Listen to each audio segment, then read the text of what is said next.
2024 हे वर्ष कुठे सुरू झालं आणि कुठे संपलं याचा अजिबात आत्ता पत्ताच लागला नाही. असं वाटतं अरे आत्ताच तर न्यू इयर गेलं होतं ना. असो, आज आम्ही आलो होतो शिवमंदिरात दर्शन करण्यासाठी.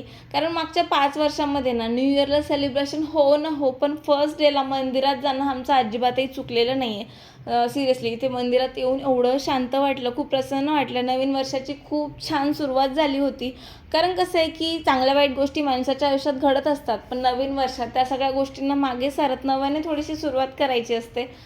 तसंच मी पण काही ठरवलं आहे की यावर्षी थोडासा जास्त स्वतःसाठी टाईम देणार, स्वतःच्या फॅमिलीसाठी टाईम काढणार आणि मेन म्हणजे करिअरकडे खूप जास्त फोकस करणार. त्यासाठी एक गोष्ट ठरवली आहे की मी 365 डेज मिनी ब्लॉग चॅलेंज घेते. बघूया आता ते चॅलेंज कुठपर्यंत जातं आहे आणि मेन थिंग तुमचा रिस्पॉन्स कसा मिळतो आहे. यानंतर घरी जाताना ना दत्त मंदिरातही दर्शन घेतलं. ते मंदिर एवढं सुंदर होतं. तिथल्या मूर्ती बघा, त्यावर इतके सुंदर सुंदर वस्त्र परिधान केलेले, ते बघून खूप छान वाटलं.